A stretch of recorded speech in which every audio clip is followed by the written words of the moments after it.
MOA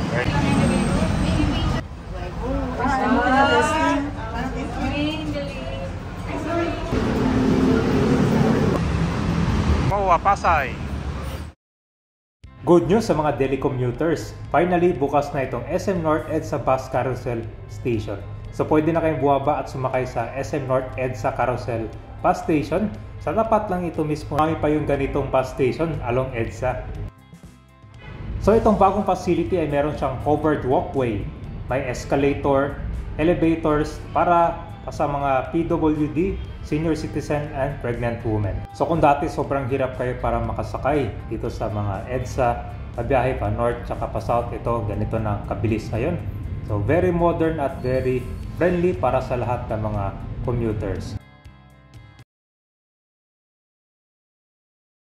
Nandito na tayo sa West Avenue, Quezon City.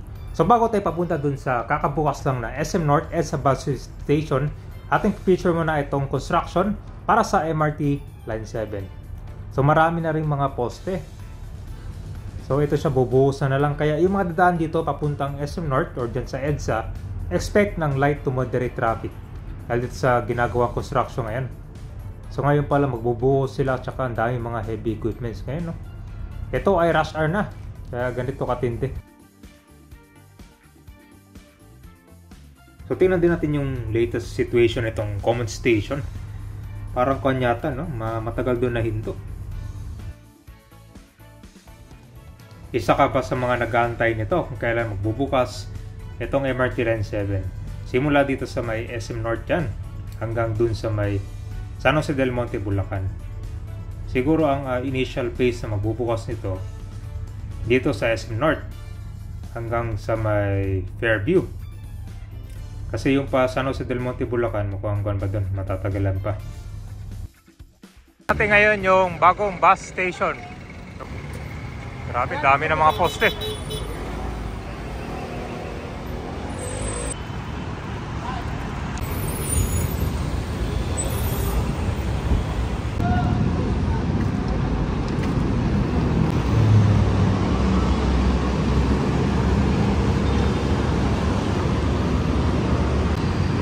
So after ilang araw ka ba nung nabuksan sa publiko? Tingnan natin ngayon kasi ikaw na rin. Itong hagdan dito, bukas na rin siya, oh.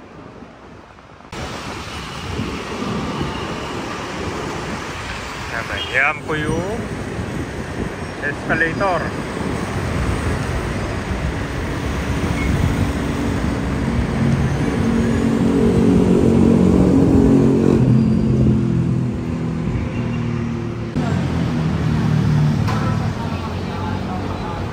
Nadaanan na pala sa baba, oh. Tapos merong elevator. Sa elevator dumaan na. Ganda. Saan ganitong bus footbridge, ang ganda, no?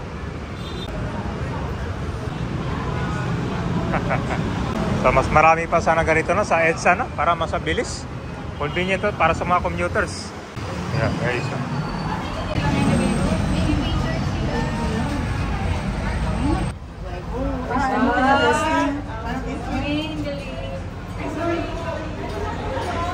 Wow! Ganda ka ba yun, no? So, fun. Elevator, nandiyan na. Dito muna tayo. Ito yung SM North EDSA Busway Station.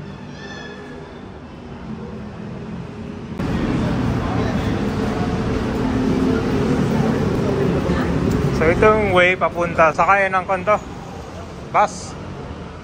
So, meron din kon dito. Elevator.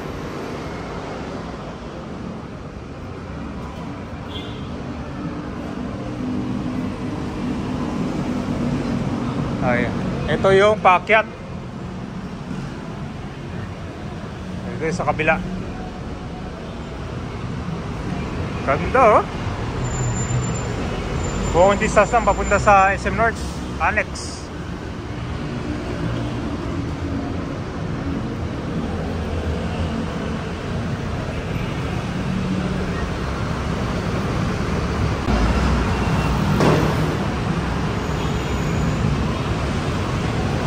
Malaking pala ito, bagay na yung pagkabukas ito, bago.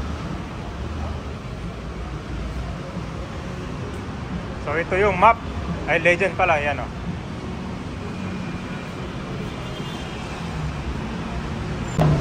So magkahiwalay yung pag-akyat tsaka pagbaba papunta dito sa bus.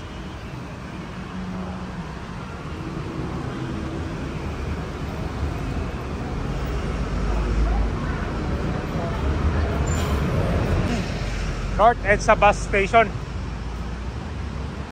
Wow, ganda oh. Ibang-iba ka ba yun sa mga ibang bus station dito sa EDSA? Ito ang tuloy talagang pan. Ito, meron din siyang guide oh.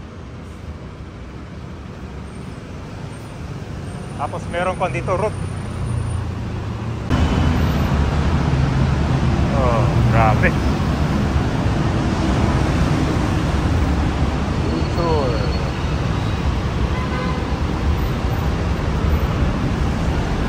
Baba na rin sila.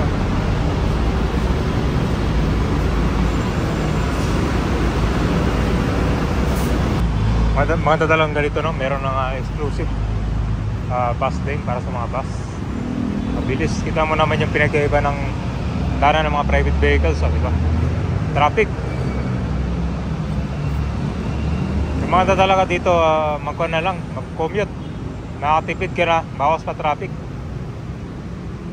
Ito naman yung kabila, papuntang southbound.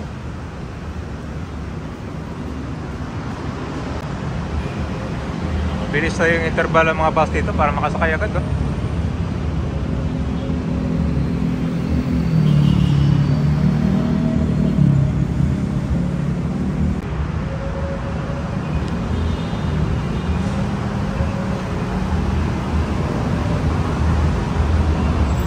Yala, Cubao, FPIT, Exmoa, Pasay.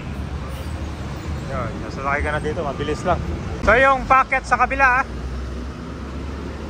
merong escalator dito. Yan na sir, sige.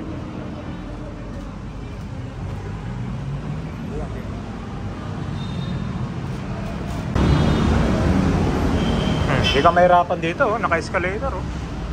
Makita niya kabayan, ang ganda.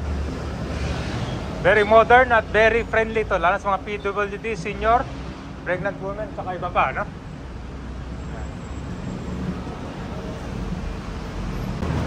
So meron pang elevator dito.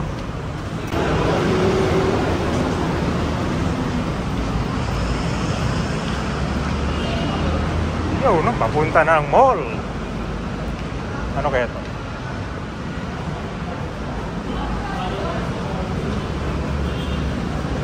So meron tong escalator ito. Ito mga sarado pa to sa kabila.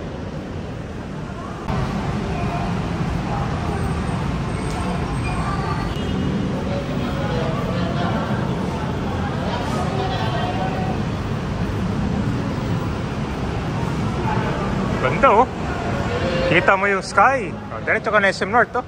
Ganyan ka convenient itong bagong footbridge. Saka bus station.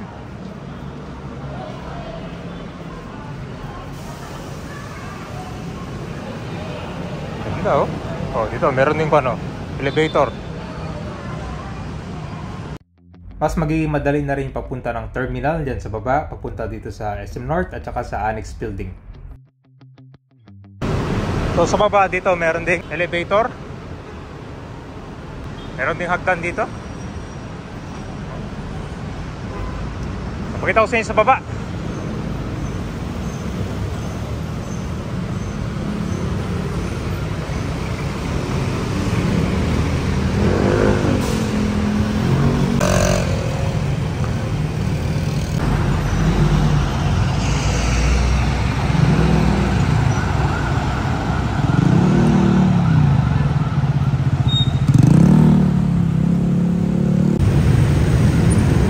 Kita mo naman traffic sa baba, di ba? Sarap talaga magsakay ng bus dito.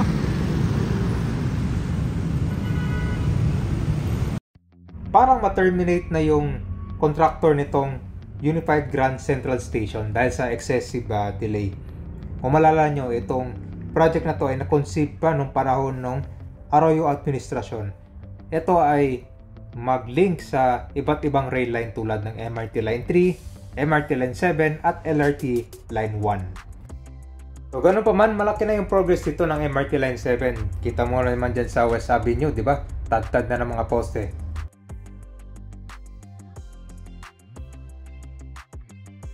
So sa mga may dalang bike dyan, mas maging madali na yung pag-commute nyo dahil dito sa escalator at saka itong elevator. So mas ma-encourage na yung mga araw-araw na nagdadala ng sasakyan dumadaan dito sa EDSA na mag-commute na lang. Bukod sa mabilis pa ang biyahe nyo, makakatipid pa kayo at mababawasan yung sasakyan. Ika nga sabi nila, mass transportation ang kailangan natin. Kasi every year dumadami yung mga bagong sasakyan. Siyempre, dagdag yan dito sa mga major roads ng Metro Manila.